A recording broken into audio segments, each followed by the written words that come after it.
Hello and प्रणाम। मेरा नाम सब्यसाची मित्तल है। डेमोक्रेटिक टूरिस्ट के आज के इस वीडियो में आपका स्वागत करता हूं। आज का वीडियो बहुत महत्वपूर्ण है। आपको याद होगा अपने पिछले वीडियो में मैंने आपसे कहा था कि अब जिस विकट परिस्थिति में पैंडेमिक को लेकर देश एक सेकेंड वेव में फंस चुका है, उसमें सरकारों का बहुत बड़ा दोष है, सभी सहमत हैं। लेकिन सिर्फ उसकी समीक्षा, मीमांसा और खींचातानी से तो कुछ निकलने वाला नहीं है। आज भी वह परिस्थिति इतनी विकट बनी हुई है कि हमने देखा कि गोवा में भी इतना सब होने के बाद गोवा तक में भी पिछले एक हफ्ते में 75 या 80 के आसपास लोगों ने ऑक्सीजन के अभाव में जान खो दी है। यानी कि अभी भी केंद्र सरकार ने कोई नेशन वाइड प्लानिंग, ऑक्सीजन का कोई बंटवारा, कोई डिस्ट्रीब्यूशन का कोई प्रिपेयर्डनेस नहीं दिखाया है। That's one. लेकिन इसी के साथ पिछले वीडियो में मैंने आपसे कहा था कि अब हमें सॉल्यूशंस के बारे में बात करने की आवश्यकता है। सरकारों ने निराश कर दिया है, हमें समझ में आ चुका है, लेकिन अब हम कैसे बचें, ये हमारे ऊपर एक जिम्मेदारी खुद आ गई है और हमें सोचना पड़ेगा। इसी के लिए मैंने कुछ सॉल्यूशंस बनाए हैं जो मैं आपसे शेयर करूंगा। आपके स्क्रीन पे और डिस्क्रिप्शन बॉक्स में भी आपको दिखेंगे। और ये सिर्फ सजेशंस हैं, मेरे प्रस्ताव हैं। हो सकता है कुछ हद तक लागू कर पाएँ आप और मैं मिलके, हो सकता है इसमें कुछ त्रुटियां हों, लेकिन एक फूड फॉर थॉट की तरह ज़रूर काम करेगा कि इससे हमें आगे सोचने का मौका मिल जाएगा। मान के चलते हैं जैसे कि साधारणता व्यावहारिक परिस्थिति बन चुकी है कि सरकार निष्क्रिय है, गैर जिम्मेदार है। इस परिस्थिति में हम खुद को, अपने आसपास मोहल्लों को, अपनी सोसाइटीज़ को, स्पेशली अपने शहरों के आउटस्कर्ट्स को, जुड़े हुए गाँवों को और दूर बसे हुए गांवों को कैसे बचाएं, क्योंकि आज ये परिस्थिति, ये आग गांव तक पहुंच गई है और इसकी लपेटे में बहुत बड़ी संख्या में लोग आ रहे हैं। ध्यान दीजिए कुछ सजेशंस के ऊपर। मेरा मानना है, forget the government part so far, it's just us, आप और मैं हैं समाज में। हमें 4 से 5 लोगों का एक समूह, एक ग्रुप बनाना चाहिए जिन मोहल्लों, जिन सोसाइटीज़ में हम रहते हैं। यूँ समझ के चलिए कि जब मैं सोसाइटी की परिकल्पना करता हूँ, जो एक मल्टी स्टोरी अपार्टमेंट्स होते हैं, मोहल्लों की परिकल्पना है, सोचता हूँ, तो मैं मान के चलता हूँ कम से कम वहाँ पे 400 से 500 लोग रहते होंगे। मैं घरों की गणना नहीं कर रहा हूँ, मैं मान रहा हूँ 400 से 500 लोग रहते होंगे। उसमें से 4-5 लोगों ने एटलीस्ट आगे आके एक ग्रुप बनाना चाहिए। क्या करेगा वह ग्रुप? ये group, this group should be available, ये सभी के अवेलेबल रहेगा। ये ग्रुप सभी से टच में रहेगा, यानी कि वह लोग होने चाहिए जो अपना समय दे पाएँ और सभी से एक नाता रख पाएँ, एक रिश्ता रख पाएँ, बातचीत कर पाएँ, जिससे कि लोगों को कोई आपदा आए तो इनके पास आ सकें या फ़ोन कर सकें। ये ग्रुप जितने भी कोविड अप्रोप्रिएट बिहेवियर है उसके बारे में सूचना देगा, point number 1। Point number 2, early identification of symptom. मैं शुरू से इसके ऊपर बहुत महत्व देता आ रहा हूँ, बहुत इंपॉर्टेंस को अटैच करता हूँ कि कोविड को रोकने के लिए एक बहुत इंपॉर्टेंट चीज़ है कि जल्द से जल्द छोटे से छोटा सिम्टम, खांसी, जुकाम, बुखार, पैर में दर्द, कमर टूटना, बदन दर्द, आप इसे तुरंत पहचानें। जल्द से जल्द इलाज होगा तो इसकी तीव्रता को हम रोक पाएंगे, गंभीरता को हम रोक पाएंगे।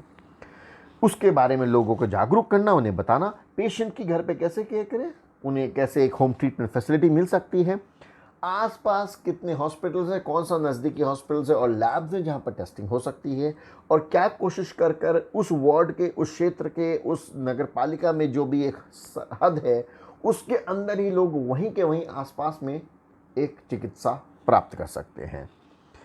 अगर एक्सेस मेडिसिन, आपने देखा होगा बहुत सारे लोगों ने प्रयास शुरू कर दिए हैं। बहुत सारे लोग जो कोविड से रिकवर कर गए, होम ट्रीटमेंट उनके पास एक्सेस हो गई है, बहुत सारी मेडिसिन इकट्ठी हो गई हैं, उन्हें इकट्ठा कर कर बहुत सारे लोगों को डिस्ट्रीब्यूट किया जा सकता है जो खरीद नहीं पा रहे, और उनका इससे बहुत हद तक काम चल सकता है। उसके अलावा खाना दे सकते हैं, ऐसे बहुत सारे लोग हैं। तो ये वो जो समूह है, ये क्या कोऑर्डिनेशन एक्टिविटीज़ करेगा। बहुत सारे फैमिलीज़ भी हैं या इंडिविजुअल्स हैं, बैचलर्स हैं जो घरों में आज बंद हैं, अपने आप को होम ट्रीटमेंट या फिर होम आइसोलेशन करना पड़ रहा है कोविड पॉजिटिव होने के कारण, उन्हें आप खाना पहुंचा सकते हैं। उसका एक क्या आप कार्यक्रम, सूचना एक बना सकते हैं। कोविड पेशेंट्स के लिए आप ऑनलाइन या फिर टेलीफोन चिकित्सा कैसे अवेलेबल करा सकते हैं। मे बी आपके मोहल्ले में कुछ डॉक्टर्स होंगे, वो इस चीज़ का संज्ञान लें, आगे आए, जिम्मेदारी उठाएं। या फिर कुछ डॉक्टर्स से जिन्होंने, हो सकता है आपको, आपके रिश्तेदारों को, किसी को ट्रीट किया हो, उनसे कांटेक्ट कीजिए। Can they become your online one point of contact और वो आपको एक समर्थन दे सकते हैं। और इन 4-5 लोगों के माध्यम से ये उन सब लोगों तक वो डॉक्टर्स को पहुंचाएंगे, ऑनलाइन या टेलीफोन के माध्यम से उनकी जांच करवाएंगे। उनकी जो रिपोर्ट्स आई हैं, CRP आप सुना होगा, CDC रिपोर्ट्स हैं, LDH है, फेरेटिन है, ये डी डायमर, जितनी रिपोर्ट्स हैं उनको स्टडी कर सकते हैं वो डॉक्टर्स, या फिर उनके CT स्कैन है उसके बेसिस पर आधार पर उनको रिकमेंडेशन, सजेशंस, मेडिसिन, अस्पताल में भर्ती होना है तो क्या, उसके बारे में गाइड किया जा सकता है। इस सब को लेकर क्या एक कार्यसूची बनाई जा सकती है? मुझे लगता है डेफिनेटली बनाई जा सकती है। और अगर हम सब लोगों ने मिलकर ये कार्यक्रम बनाया तो बहुत जल्द हम इससे छुटकारा पा सकते हैं, अपने लोगों को वहीं के वहीं बचा सकते हैं। क्योंकि अमूमनता हो क्या रहा है कि एक बिल्डिंग में, सोसाइटी में, मोहल्ले में आप बीमार हुए, आप उठ के किसी हॉस्पिटल और डॉक्टर के यहाँ चल दिए, मैं बीमार हुआ, मैं कहीं और चल दिया। कोई स्टैंडर्डाइजेशन नहीं है सरकारों ने, मैंने कहीं देखा नहीं बड़े बड़े होर्डिंग्स लगाए हों।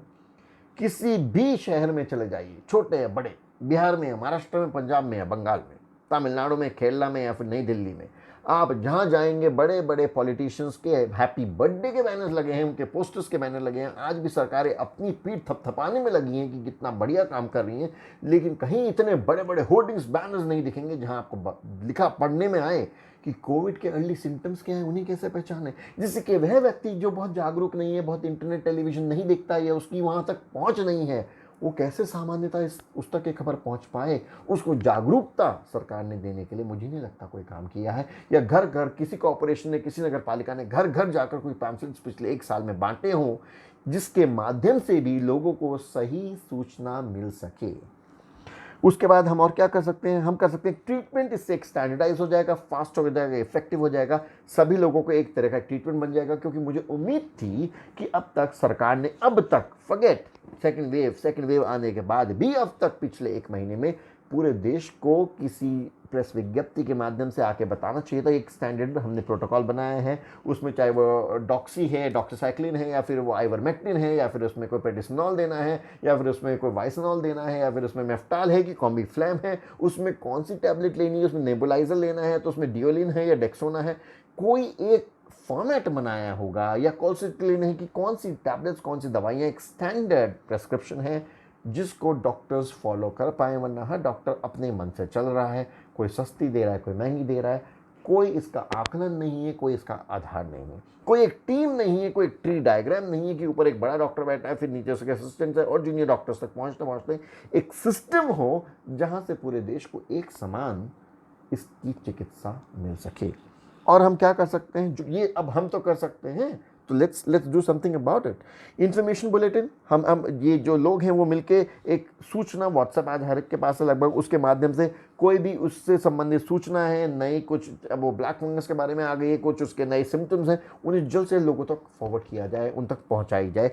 सूचना पहुंचनी बहुत महत्वपूर्ण है। सूचना होगी तो आदमी ध्यान रख पाएगा। क्योंकि आज हम देख रहे हैं जो छोटे इलाके हैं, जो मोहल्ले हैं या शहर से दूर हैं या गाँव हैं, वहाँ सूचना के अभाव में, रोज आप न्यूज़ देखें, टेलीविज़न खोलें या फिर अखबार पढ़ें या फिर इंटरनेट पे देखें, सूचना के अभाव में, जानकारी के अभाव में, ना मालूम होते हुए साधारण बुखार, साधारण तकलीफ समझ कर लोग बैठे हैं और कई लोगों की मृत्यु हो गई है। उन्हें हम बचा सकते हैं, आसपास में हम लोगों को बचा सकते हैं। क्या फूड टाइप होना चाहिए, किस तरह की ब्रीदिंग एक्सरसाइजेस करनी चाहिए, इसके बारे में एक एक व्यवस्थित सूचना। समझिए 4-5 लोगों ने अपने आसपास के 200, 300, 400, 500 लोगों की जिम्मेदारी ली, which is very easy to do. उनको नियमित सूचना आप दे रहे हैं तो उन्हें यहाँ वहाँ फॉरवर्ड्स पे डिपेंड नहीं करना पड़ेगा बहुत सारे, क्योंकि सूचना बहुत तितर बितर होकर आ रही है, जिसके कारण लोग कंफ्यूज भी हो रहे हैं। मिथ्स, क्या क्या गलतफहमियाँ हैं, उनको दूर करेंगे। इमरजेंसी नंबर्स आसपास के सरकारी हॉस्पिटल्स के हों या प्राइवेट हॉस्पिटल्स के हो, सरकारी कोई सूचना केंद्रों के हैं, उनके इमरजेंसी नंबर एक सूची हो। क्योंकि हर एक आदमी आज रोज सूचना ढूंढ रहा है, मुझे कोविड हुआ तो मैं ढूंढूंगा, मेरे पड़ोसी को होता वो ढूंढेगा। We need to make a system कि हम एक दूसरे को हेल्प और सपोर्ट कर पाए। मुझे लगता है इस वक्त देश में अपने आप को, अपने समाज को, अपने परिजनों को बचाने से ज़्यादा महत्वपूर्ण कोई काम नहीं रह गया। क्योंकि जब हमारे दरवाजे पे ये आग आती है हम तभी जाग रहे हैं, और इससे ज़्यादा दुख की कोई बात नहीं।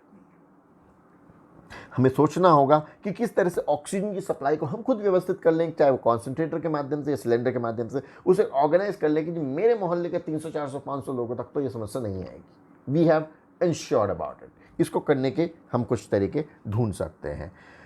अब इसके लिए हम छोटे मोटे आसपास में मोहल्लों में अपनी सोसाइटी में कोविड केयर सेंटर बना सकते हैं। जिन लोगों के लिए घर छोटे हैं, सबके पास बड़े बड़े घर तो नहीं है, जहाँ उन्हें होम आइसोलेशन करने में दिक्कत आ रही है, तो फिर वो उस सेंटर में वहाँ पे आके लोगों को रख सके। बड़ी बड़ी सोसाइटीज़ है, किसी के 1-2 फ्लैट्स खाली पड़े हैं, कुछ है, कोई आपका ऑडिटोरियम है, कोई आपका कोई तो भी कॉन्फ्रेंस हॉल है, सोसाइटीज़ में बहुत सारे मंडप, बहुत सारी चीज़ें, बैंक्वेट्स होते हैं, वहाँ पर बना लीजिए। You can do that fairly well.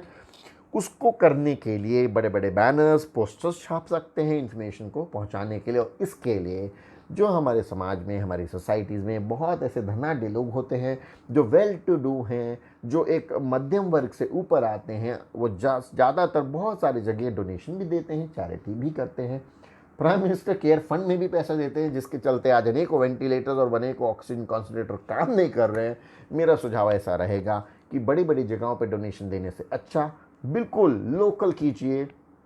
Understand कि आप लोकली क्या कंट्रीब्यूट कर सकते हैं। ये वह समाज है जिसके बीच आप रहते हैं, इन्हें आज आपकी परम आवश्यकता है। तो यहाँ वहाँ कंट्रीब्यूट ना करके अगर हम सिर्फ अपने मोहल्ले, अपने सोसाइटीज़ में ही कंट्रीब्यूट कर लें, जो लोग कंट्रीब्यूट कर सकते हैं उनके ऊपर एक ज़्यादा जिम्मेदारी आ जाती है कि वो एक इनिशिएटिव लें, क्योंकि इन चीज़ों को करने के लिए कहीं ना कहीं थोड़ा सामर्थ्य, थोड़ा पैसा, थोड़ा रिसोर्स लगेगा ही लगेगा। तो उन लोगों को आगे आना चाहिए और इस चीज़ की जिम्मेदारी उठानी चाहिए। 24/7 सपोर्ट हम उन लोगों को दे पाएंगे और इनको क्योर कर पाएंगे। ये एक बड़ी सी सूचना है जो मैं आपको और शेयर कर दूंगा डिटेल में आपके डिस्क्रिप्शन में। I think this will help us a lot. अब इसके अलावा हम और क्या कर सकते हैं अपने बिजनेस को, अपने वातावरण को नॉर्मलसी में लाने के लिए। देखिए, अभी जिन जिन राज्यों में, जिन जिन प्रदेशों में, जिन जिन शहरों में लॉकडाउन लगा है, वो परिस्थिति जब तक लॉकडाउन है वैसे की वैसी रहेगी। Post lockdown what can we do? क्या हम अपने जो हमारे नगर सेवक हैं, कॉर्पोरेटर्स हैं, पॉलिटिशियंस हैं, लोकल बॉडी है या फिर हमारी कोई नगर पालिका की लोकल बॉडी है, क्षेत्रीय कार्यालय है, वार्ड ऑफिस हैं, क्या उनसे कोई ऐसा प्लान हम शेयर कर सकते हैं कि हमारे समाज को, हमारी सोसाइटीज़ को, हमारे मोहल्ले को, हमारे शहर को, हमारे टाउन को, हमारे गांव को चलायमान स्थिति में लाने के लिए? कोविड के चलते, ये मान के कि कोविड अभी चला नहीं गया है, लेकिन हम अपने व्यवहार में, अपने बिजनेस में, अपनी आय में, अपनी इकॉनमी को पहिए पे लाने के लिए क्या कर सकते हैं? ये कुछ ऐसे सजेशन हो सकता है आपको अटपटे लगे सुनने में, सोच के देखने में तो बुराई नहीं है। मैं भी साधारणतः बस सोच ही पा रहा हूँ, लेकिन मुझे लगता है काफ़ी हद तक क्रियान्वित कर सकते हैं। आप भी इसमें कुछ और वैल्यू ऐड कीजिए। This is just a base, आप उसके ऊपर थोड़ी आइसिंग कीजिए केक पे। I am sure we will reach somewhere together, साथ में कहीं पहुंच पाएंगे।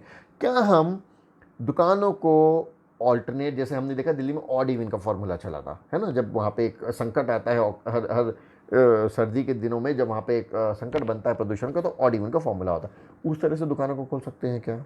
एक दूसरा, कुछ दुकानों को रात में खोल सकते हैं। नाइट स्कूल भी तो चलते हैं, कॉल सेंटर भी तो चलते हैं, नाइट जॉब्स भी तो होती हैं, ग्रेवयार्ड शिफ्ट्स भी तो होती हैं।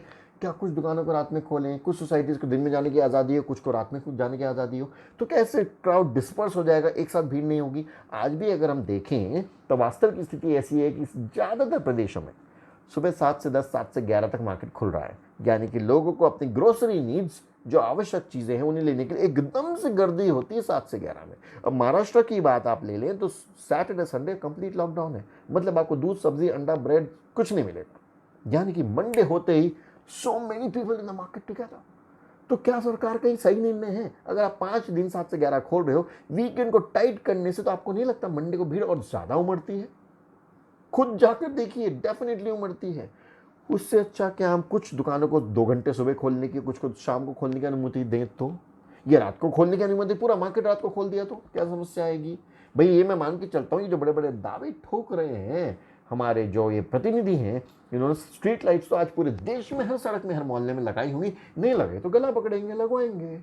हाउएवर द पॉइंट इज, क्या हम अपने आप को थोड़ा विभाजित करके टुकड़ों में अगर हम बांट लें दिन और रात के बीच में, तो क्या हम अपनी व्यवस्था को चलायमान स्थिति में ला सकते हैं और सोशल डिस्टेंसिंग का पालन कर सकते हैं, अपने आप को बचा सकते हैं और धंधा भी चला सकते हैं। This is just a suggestion and idea, सोच कर देखिएगा। एक और बहुत महत्वपूर्ण सोचने योग्य आपके पास एक सामग्री रख रहा हूं। क्या एज अ सोसाइटी, कम्युनिटी हमें आगे आना चाहिए? जब टीका शुरू हो रहा है, जब भी अब शुरू होगा पुनः, या चल रहा है जहाँ जहाँ पर, हम हमारे आसपास में हमारे हाउस हेल्प, घर में काम करने वाली मौसी हो, बाई हो, और उसके अलावा हमारे प्लम्बर्स हैं, इलेक्ट्रीशियंस हैं, हमारे बच्चों की मेड्स हैं, आई हैं, उनके जो नैनी हैं, केयर टेकर्स हैं, जो हमारे वॉचमैन्स हैं, क्या हम पहले कोशिश करके इन्हें टीका लगने दें, लगवाएं, या ऐसा हम एक प्रोत्साहन दें सरकार को, लोकल बॉडी को पहले इन्हें लगा दें? रीज़न, लोगों को भी तकलीफ हो रही है, घरों में काम बहुत है, आज वर्क फ्रॉम होम में काम भी करना पड़ रहा है, हम बहुत सोच के संकट में कई बार हाउस हेल्प को, मेड्स को आने नहीं दे रहे हैं क्योंकि उनके माध्यम से हमें ना फैल जाए, लेकिन हमारे ऊपर भी बोझ बढ़ रहा है, उनकी आय भी थोड़ी इफेक्ट हो रही है। अगर उन्हें टीका लगा दें, क्योंकि वह लोग हैं जो मल्टीपल घरों में जाते हैं, ज़्यादातर लोगों से मिलते हैं, तो हम भी थोड़ा सेफ हो जाएंगे और उनको प्राथमिकता मिल जाएगी और हम सेफ महसूस करेंगे। If you think it is a doable idea, अगर आपको ये सहमति आप इस पे बना पाएँ, आपको लगे कि ऐसा किया जा सकता है, तो सोच कर देखिएगा। आपके विचार योग्य अगर ये है तो मैं आपको एक सिर्फ सजेशन देकर छोड़ रहा हूँ। उसके अलावा हम जिस तरह का एक अपना वैक्सीनेशन की प्रायोरिटी हमने तय कर ली, उसी के साथ साथ एक स्ट्रिक्टनेस और ले आए हमने स्वभाव में, कि जैसे कुछ खुलता है सब लोग भागदौड़ में लग जाते हैं। तो क्या, जैसे मैंने बोला शुरू में, 4-5 लोग अगर एक सोसाइटी का उन्होंने एक तरह से ठेका उठाया है, जिम्मेदारी उठाई है, ठेका नहीं कहना चाहिए, एक जिम्मेदारी उठाई है, क्या उसी तरीके से कुछ लोग आके उन सारी सोसाइटीज़ के लिए, जितनी फैमिलीज हैं उनके लिए राशन ला सकते हैं? कि और कुछ दिन अपने आपको स्ट्रिक्टली घर में बांध सकते हैं, या इंश्योर कर सकते कम से कम बाहर जाना पड़े? अगर हम ये कर पाएँ तो मुझे लगता है हम अर्थव्यवस्था को भी चला पाएंगे। ऑटो रिक्शा भी चलेगी, हमारी दुकानें भी सामान की खुलेंगी, हार्डवेयर की दुकानें हैं, प्लम्बिंग की है, पाइप की है, किसी का जूता फट गया है, चप्पल टूट गई है, किसी को कपड़े चाहिए, 50 चीज़ें हैं, और उन लोगों के बिजनेस इम्पैक्ट हो रहे हैं, लोगों को अपनी दुकानों के किराए भाड़े भी तो भरने हैं भाई। So can we as a society come together? क्या इसके लिए कोई संज्ञान लेगा? या तो आप और मैं लेंगे, सरकारें तो गैर जिम्मेदार हो गई, या किसी के आसपास कोई अच्छे पॉलिटिशियंस हैं तो उन्हें ये सामाजिक कार्यकर्ता है, सोशल इन्फ्लुएंसर से मैं अपील करूंगा, come forward, and this is the only time when you should use your influence. अपना आपका जो सामर्थ्य है, जो आपकी एक लोगों के ऊपर प्रभाव है, छाप है, छवि है, उसका एक सही इस्तेमाल कर एक दिशा दें देश को, समाज को आगे बढ़ने के लिए। क्योंकि सरकारों से उम्मीद करना बार बार, अब तो सबको समझ में आ गया कि हम फंस चुके हैं, लेकिन अगले चुनाव में हम सभी के होश ठिकाने लगाएंगे और जवाब मांगेंगे कि जब हमारी जान पे बनी थी, आप कहाँ थे और आपने उसके लिए क्या किया था। सोच कर देखिएगा ये सब सॉल्यूशंस, अगर आपको राज आए, definitely share this, subscribe to my channel, और लोगों तक ये पहुंचाइए। क्या पता लोग कुछ और कमेंट्स करें, कुछ और सजेशन दे सके, जिसके बेसिस पर मैं और कुछ वीडियो बना सकूं, यार हम उन सजेशन से साथ में कुछ सीख सकें। बहुत बहुत धन्यवाद आपका, स्वस्थ रहिए, अपना ध्यान रखिए। See you once again in another video. Thank you.